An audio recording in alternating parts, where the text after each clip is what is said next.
G'day guys, welcome back to the Devon Too Good Investing channel. In this video today, we'll be doing a deep dive stock analysis of Micron technology. We're going to go deep into the business fundamentals. We're going to be talking about how Micron operates within the memory chip industry. We're going to be talking about the history of the memory chip industry and how Micron now sits in it today. We're going to be talking about future demand for memory chips. And we're also going to be talking about the supply side dynamics. We're also going to have a look into the competitive advantages that Micron has. We're going to be talking about whether China is a threat to Micron.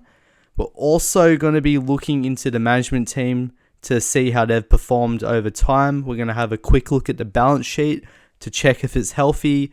We're also going to talk about the latest earnings that came out and some short-term challenges regarding that.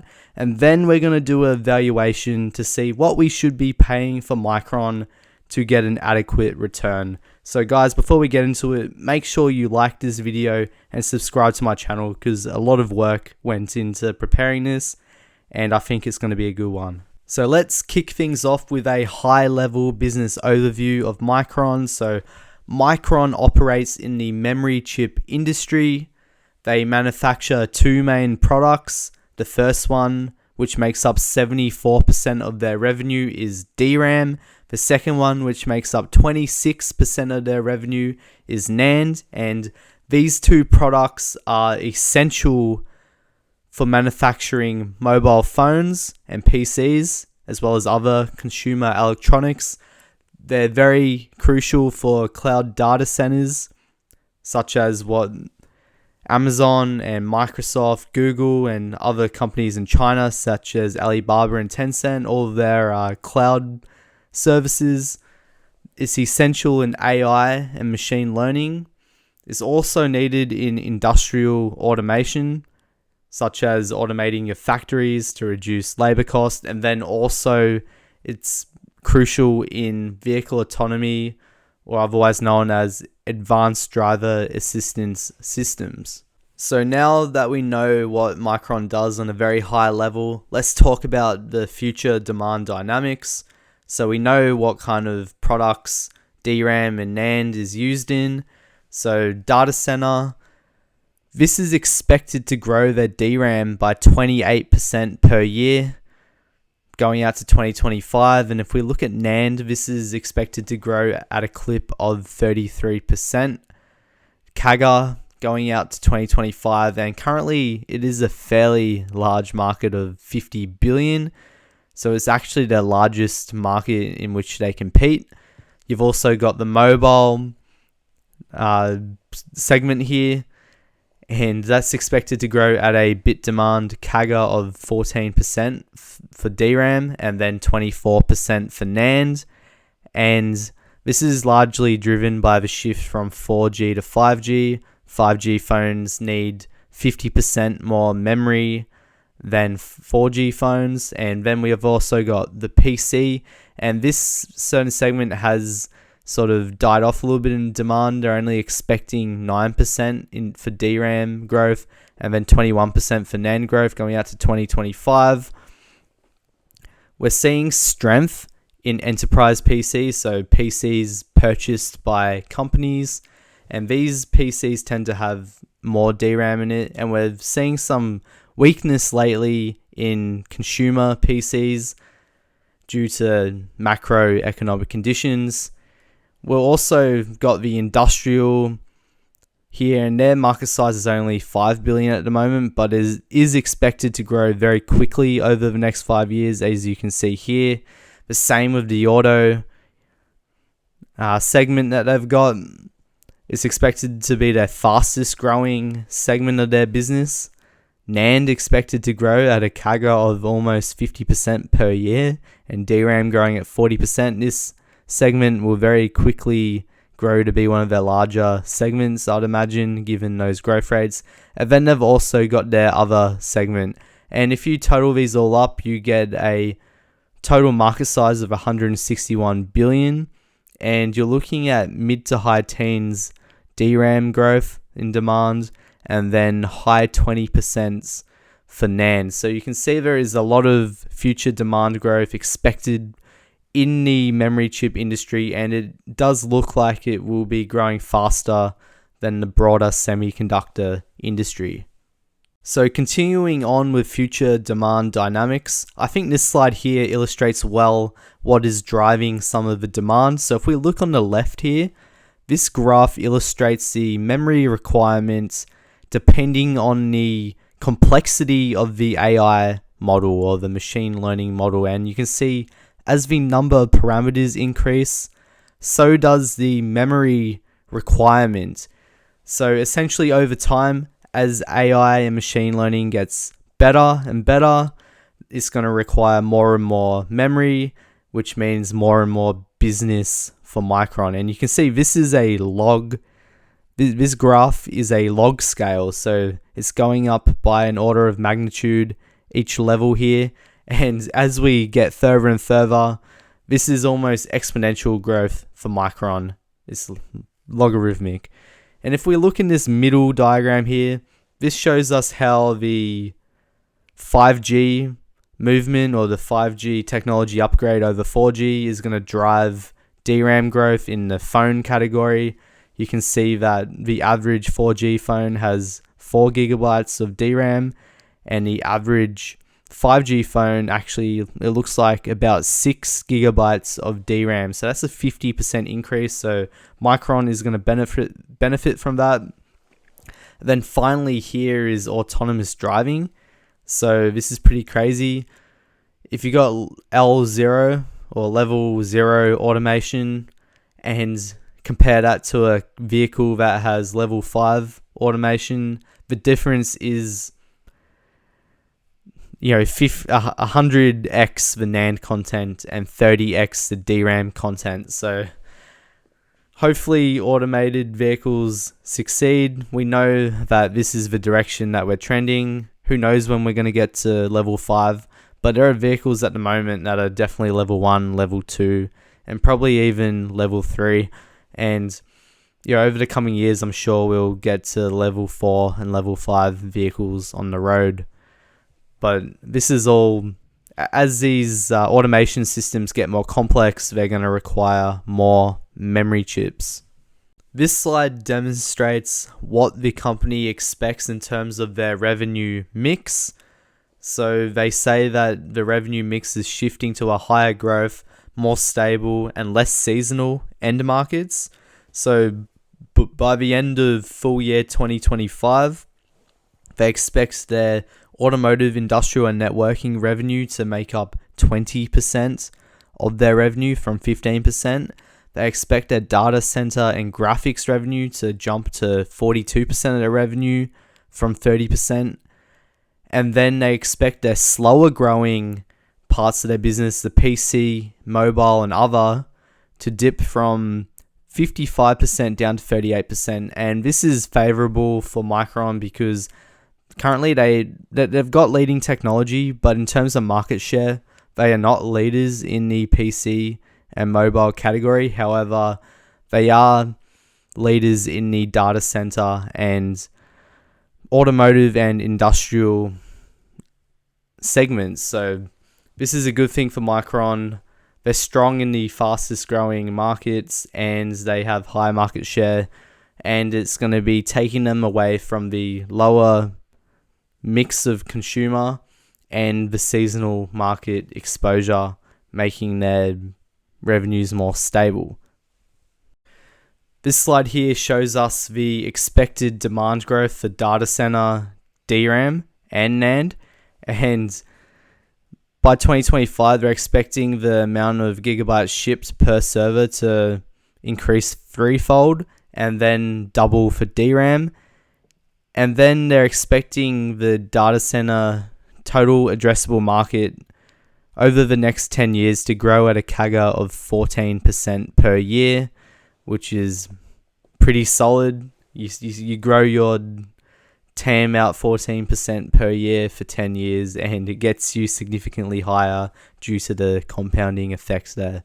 Now that we have determined what we can expect in terms of future demand growth, I think it's really important to understand some of the historic supply dynamics. So obviously you've got your demand side, but it's really important to understand your supply side when it comes to Micron.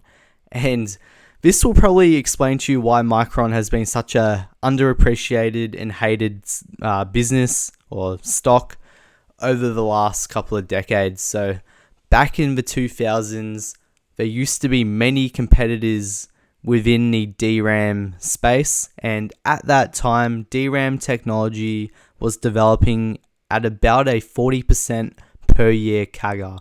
And what this meant was new DRAM chips would come out almost quarterly, meaning old chips quickly became redundant, which meant this led to price cuts on old inventory, which meant that the manufacturers were having to sell their old inventory at a loss, and companies with too much excess inventory and those that couldn't keep up with the new technology, they ended up going bankrupt. And essentially this process happened over and over up until there was only 3 players left in DRAM. So one of them is Micron, the other one's Samsung, and the other one is SK. And then only 5 competitors in NAND. So this explains why people are scared of the memory chip industry, as historically it's been extremely cyclical, and pretty much if you fell behind in terms of technology or you got caught with too much inventory, you'd go bankrupt. But now the supply dynamics are very different in the industry due to Moore's law. DRAM technology is now developing at a lower CAGR of about 5% per year. So this means that the old generations don't outdate at the same pace of what pretty much what happened a couple of decades ago. So the memory chip industry is still quite cyclical. However, it is less extreme compared to prior times, because now you have 3 disciplined suppliers that control 90% of the global supply. So we've gotten to a point now where Micron is still profitable in downturns. So if we look at this graph down here, this shows us their EPS going back over the last, say, 10, 12-ish years. And you can see that it goes through big boom and bust cycles in terms of profitability. And you can see that Micron were unprofitable during the 2011, 2012 bear market. And then the same thing happened again here. The industry got oversupplied and Micron went, negative. They had negative earnings. And then in 2019 and sort of the end of 2018 here, Micron once again oversupplied the market along with the other 2 suppliers.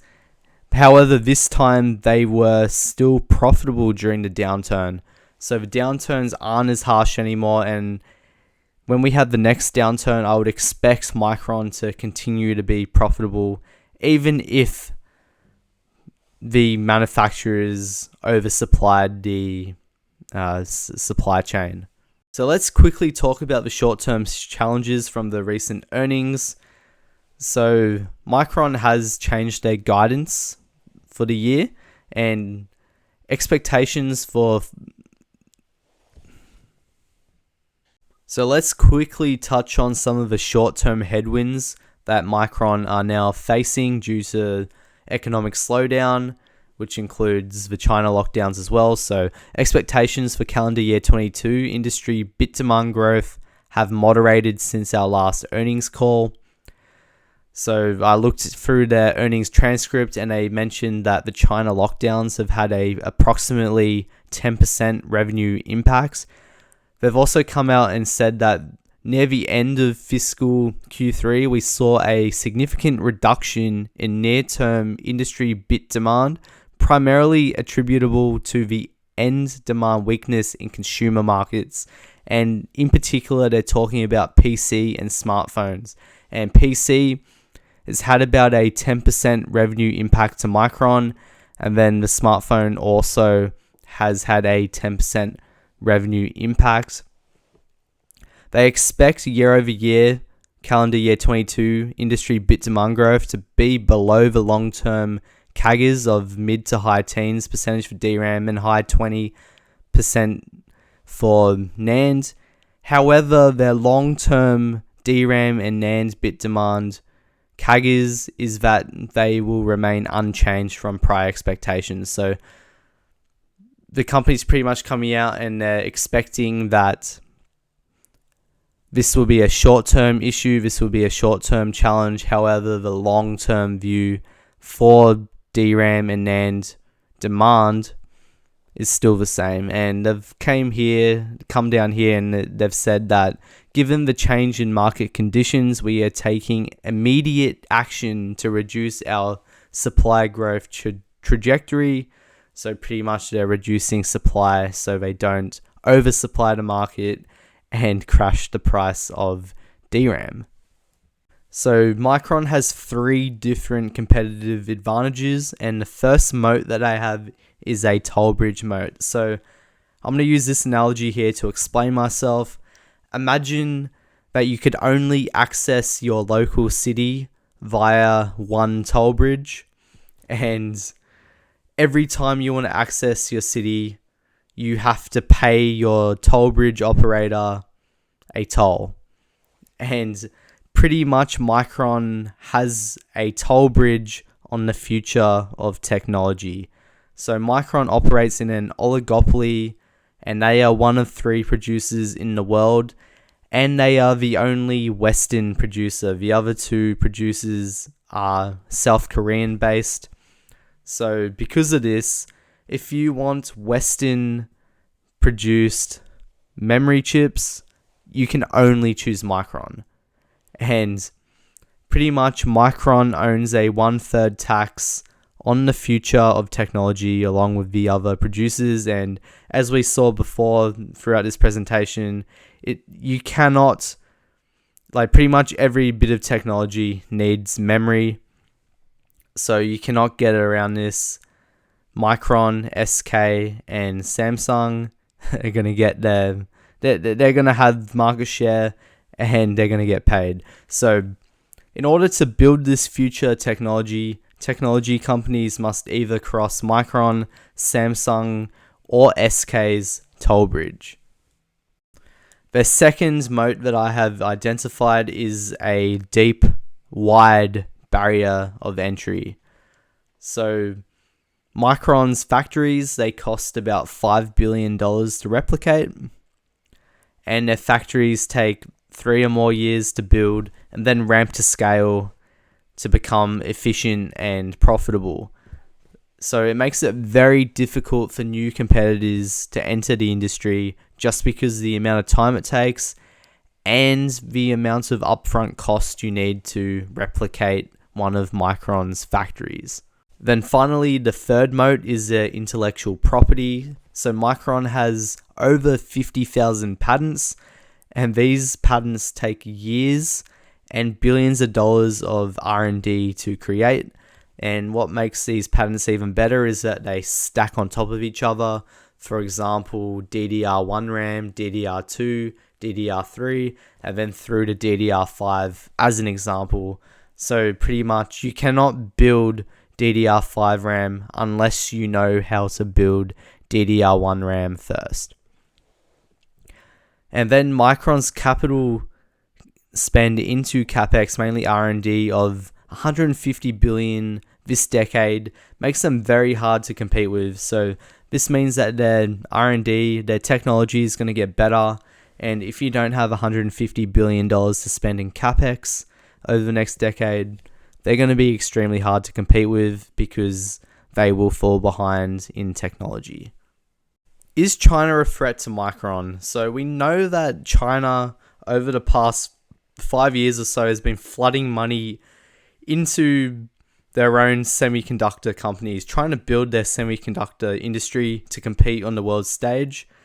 And they've kind of struggled to, quite honestly, compete against the likes of Micron, against the likes of SK and the likes of Samsung when it comes to memory chips, and there's a few reasons for this. So the foundry equipment for memory chips is only made by a few key players, and for example, the silicon masking technology, it is provided by ASML, and there are US embargoes on ASML saying that if you sell to China, you cannot sell to US companies.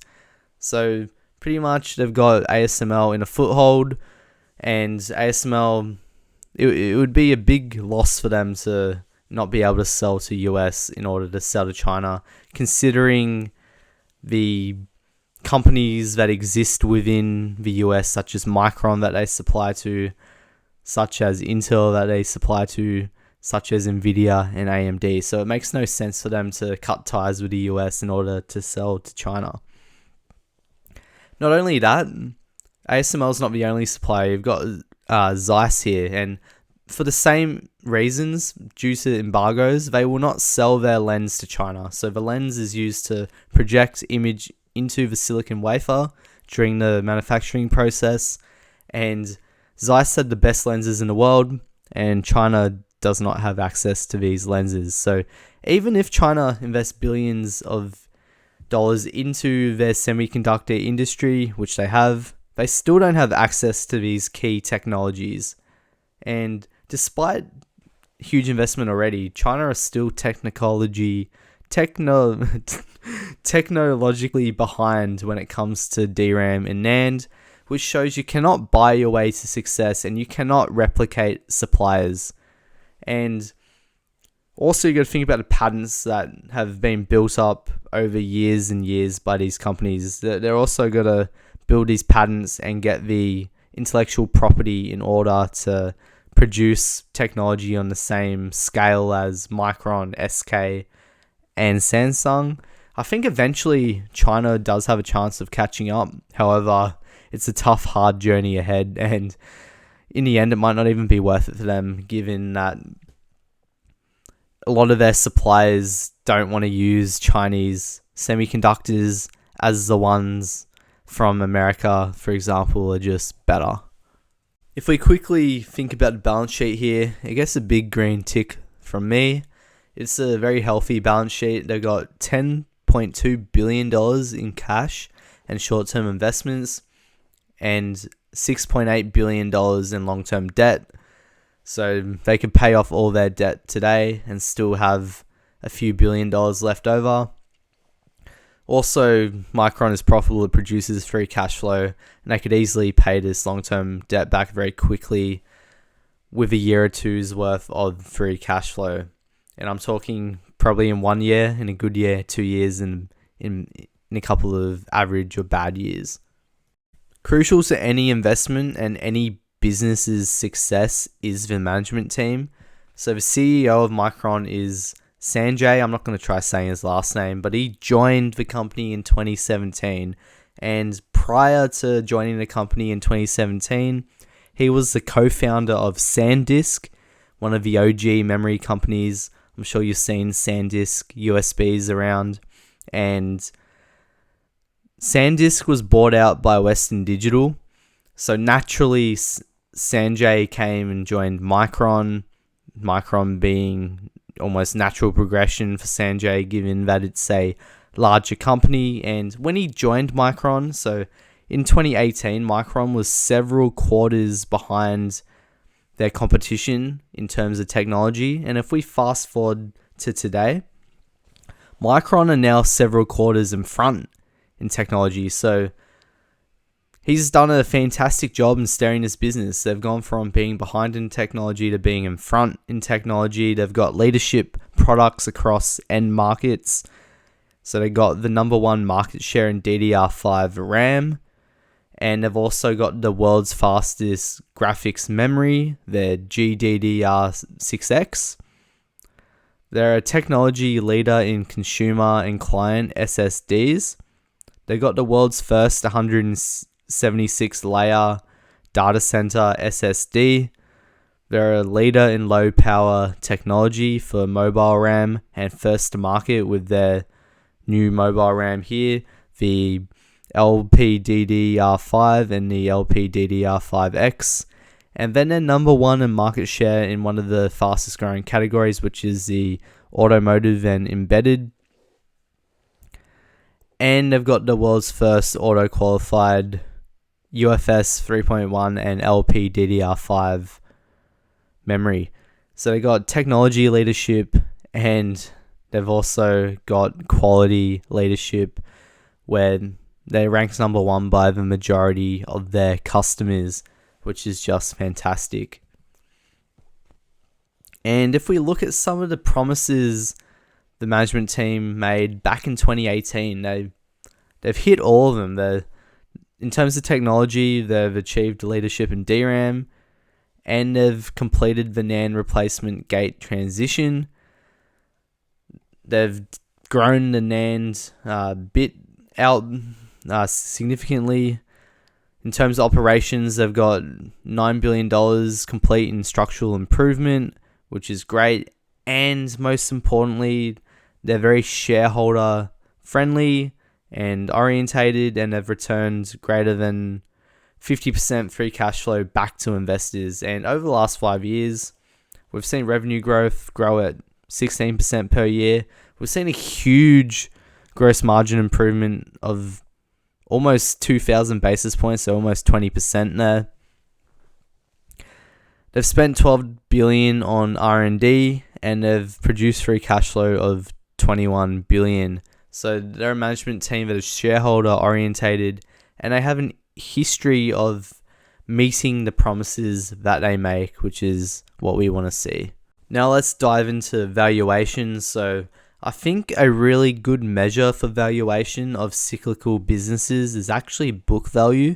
And in the case of Micron, a price to book value of 1 is a theoretical replacement value. And the reason for this is if you buy Micron at a price to book of 1, it means you get all the future free cash flow for free. As if you're buying a business at replacement value, it means that no future cash flows are being priced in at that moment.